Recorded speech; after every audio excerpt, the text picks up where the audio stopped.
हमें वहां से गए हुए कई महीने हो गए हैं। हमने वो भयानक हवेली छोड़ दी है। हफ्तों की पीड़ा और डर के बाद हमने आखिरकार तय कर लिया कि अब बहुत हो गया, और इसलिए हमने अपना सामान पैक कर लिया और वहां से निकल गए। मैं समीरा हूँ।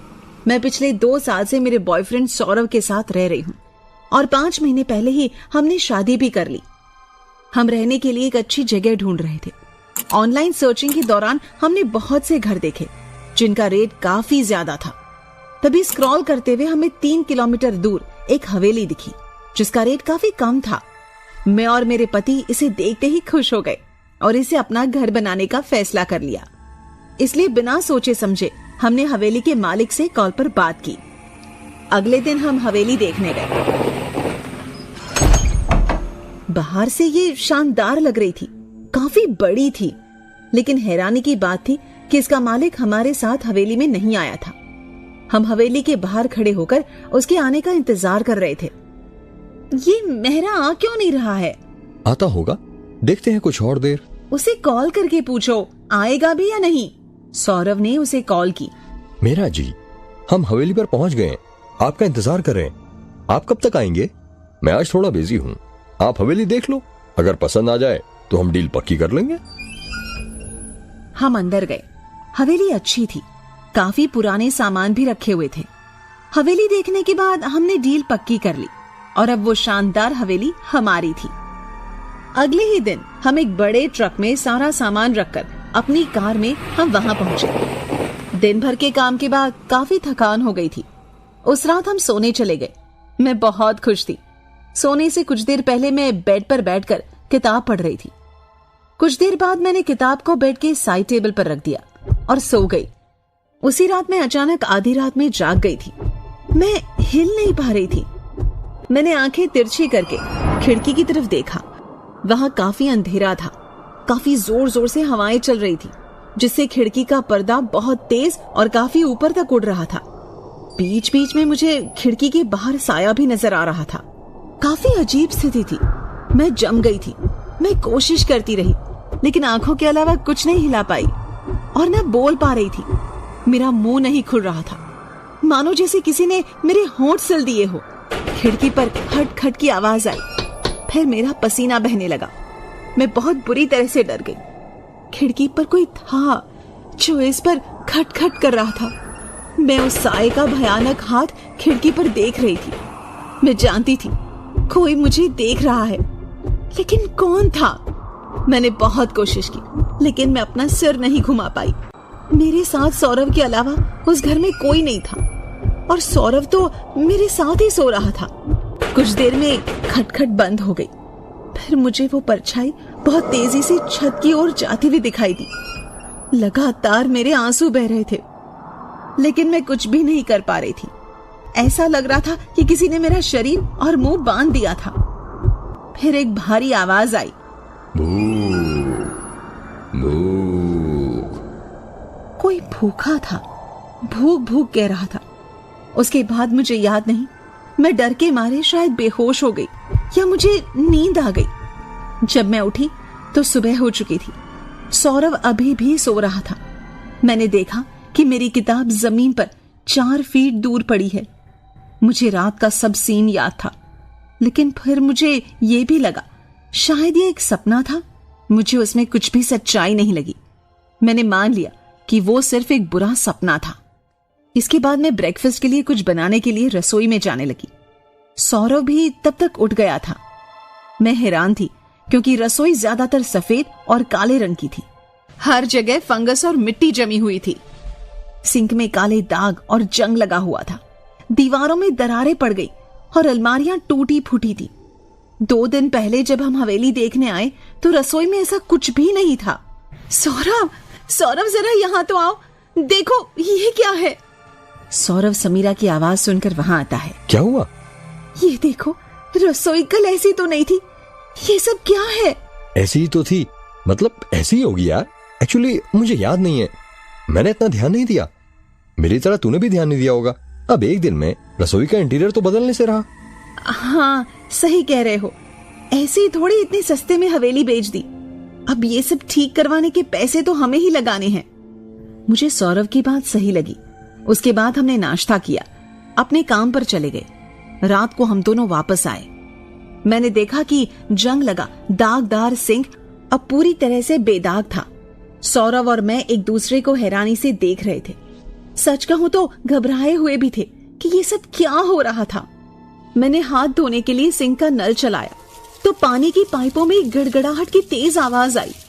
जब पानी आया तो देखा पानी मैला गंदा था और ऐसा लग रहा था कि उसमें कचरा और गंदगी थी। लगता है टंकी में कचरा है, इसे भी साफ करवाना पड़ेगा। हाँ, लेकिन ये सिंक अपने आप कैसे साफ हो गया? तुमने देखा था ना सुबह यहाँ कितनी गंदगी थी। हाँ, हो सकता है मेरा जी ने कोई मेड लगा रखी हो हवेली की देखभाल के लिए। हो सकता है। उन्हें कॉल करके पूछो कि उनकी तरफ से यहाँ कोई सफाई करने आता है क्या। सौरव ने मेहरा जी को कॉल की, लेकिन उसका फोन बंद था। अचानक अलमारी के ऊपर रखा एक कांच जोर से नीचे गिर गया। हम चौंक गए। तभी अलमारी के अंदर से कुछ आवाज आने लगी, जैसे इसमें कुछ था। हम दोनों डर गए। सौरव, मुझे बहुत डर लग रहा है, इसमें क्या है? डरो मत, मैं देखता हूँ। नहीं नहीं, प्लीज पुलिस को बुलाओ, कुछ गड़बड़ है यहाँ। कौन है? मुझे तो कल से ही लग रहा है ये जगह सही नहीं है, हमें नहीं रहना चाहिए यहाँ। सौरव अलमारी के पास जाने लगा। मैंने सौरव का हाथ पकड़ लिया और उसे अलमारी के पास नहीं जाने दिया। अचानक अलमारी खुल गई और उसमें से एक काली बिल्ली कूदकर बाहर निकली। ओहो, ये कमबख्त बिल्ली डरा रही थी कब से। मुझे लगता है इसी बिल्ली ने सिंक की गंदगी भी खाली होगी। अच्छा मजाक है। इसके बाद हम डिनर करके एक कमरे में सोने चले गए। मैं रोज की तरह किताब पढ़कर कुछ देर में सो गई। आधी रात में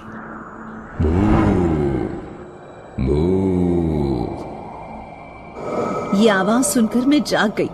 पिछली रात की तरह मैं बिल्कुल नहीं हिल पा रही थी, सिर्फ आंखें हिला सकती थी। मेरी आवाज भी नहीं निकल रही थी। मैंने नजरें तिरछी की। एक तरफ सौरव सो रहा था, दूसरी तरफ मेरे बगल में जमीन पर मेरे पास कोई बैठा था, लेकिन मैं गर्दन नहीं हिला सकती थी। मेरे आंसू बहते रहे। वो इंसान नहीं था, बिल्कुल काला भयानक शैतान भूत साया था। वो मुझे देखकर मुस्कुरा रहा था। वो खड़ा हो गया। वो बहुत लंबा था, लगभग 8 फीट। उसके हाथ इंसानों जैसे नहीं थे। वो बेड पर मेरे पैरों के पास आ गया और मुस्कुराने लगा। मैंने डर के मारे आंखें बंद कर ली। जब आंखें खोली तो वहां कोई नहीं था। फिर मैं नहीं जानती मैं कब सो गई और जब उठी तो सुबह हो गई थी और मेरी किताब वहीं 4 फीट दूर गिरी हुई थी। मैं नहीं समझ पा रही थी कि वो सपना था या सच।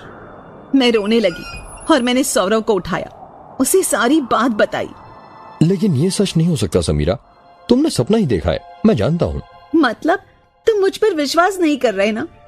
तुम्हें लग रहा है मैं कोई मनगढ़ंत कहानी बना रही हूँ? ऐसा नहीं है। अच्छा ठीक है, मैं आज रात तुम्हारे लिए जागता रहूंगा, फिर देखते हैं क्या होता है। जब मैं रसोई में गई तो ये फिर बुरी हालत में थी और सिंक में काले धब्बे और गंदगी थी। हमें कुछ समझ नहीं आया कि ये सब क्या हो रहा था। इस हवेली में कुछ गड़बड़ है। मैं कह रही हूँ हमें ये जगह छोड़ देनी चाहिए। कैसी बात कर रही हो? ये हमने खरीदी है हमारे लिए, ऐसे कैसे छोड़ दें? मरने से तो बेहतर है ना इसे छोड़ना। बस भी करो, आज ही रात देखते हैं क्या होगा। सौरव और मैं बेड पर बैठे थे। कुछ देर बातें करने के बाद मैं सो गई। आधी रात में फिर से वही आवाज आई, भूख भूख। मैं जाग गई। कमरे में कोई भी नहीं था। मैं डर गई, लेकिन ये सपना नहीं था। मैं हिल सकती थी। मैं भागकर कमरे से बाहर गई और सौरव को बुलाने लगी। सौरव, सौरव कहाँ हो तुम? मैंने देखा कि सौरव अंधेरे में रसोई के पास डाइनिंग टेबल पर बैठकर कुछ खा रहा था। मैं उसके पास गई। सौरव, आधी रात में यहाँ क्यों बैठे हो? मैं तो डर ही गई थी। भूख भूख। समीरा चिल्लाती है और सौरव अपना चेहरा समीरा की तरफ करता है। सौरव चूहा खा रहा है।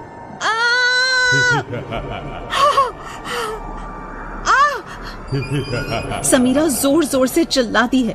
सौरव का चेहरा बिल्कुल काला और उस भूत जैसा दिख रहा था। मैं डर से चिल्लाते हुए भागकर अपने कमरे में आ गई और मैंने देखा कि सौरभ कमरे के बाथरूम से बाहर निकल रहा है। तुम यहाँ हो तो वहां वो कौन था? सौरभ, चलो यहाँ से अभी, यहाँ कोई भूत है, मैं यहाँ नहीं रह सकती। तुम्हारा वहम है ये सब? अच्छा दिखाओ, चलो कहाँ है?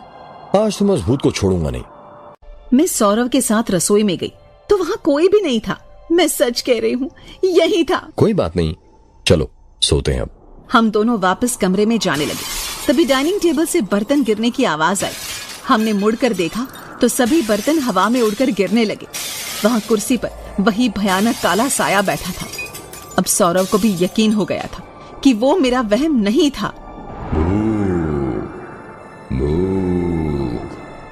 मैं और सौरभ डर के मारे जल्दी से वहां से भागकर कमरे में चले गए। मैंने कहा था ना, ये हवेली भूतिया है, वो हम दोनों को मार देगा। अब क्या करें, कैसे बचे? ये साया सिर्फ अंधेरे में ही आता है। जल्दी से कमरे की सारी लाइट्स ऑन कर दो। हमने कमरे की सारी लाइट्स ऑन की, लैंप जला दिए और मोबाइल की टॉर्च भी ऑन कर ली। पूरे कमरे में रोशनी हो गई थी। अचानक तेज आवाज के साथ हमारा दरवाजा टूट गया। दरवाजे पर वही भूत था, लेकिन कमरे की रोशनी देखकर वो खिड़की की ओर से बाहर निकलकर कहीं गायब हो गया।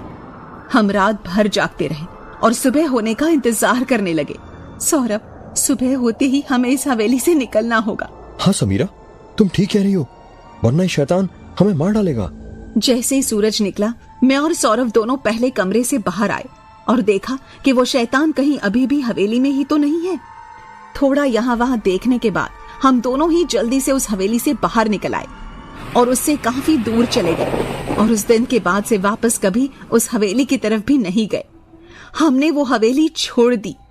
एक और रात वहां रहना मौत को गले लगाने जैसा होता।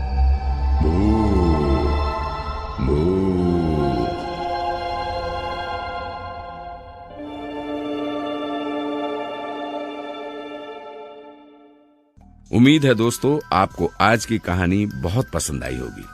ऐसी और हॉरर स्टोरीज के लिए हमारे चैनल को सब्सक्राइब करें और बेल आइकॉन का बटन दबाना ना भूलें। और अगर आप अपनी कहानी हमारे साथ शेयर करना चाहते हैं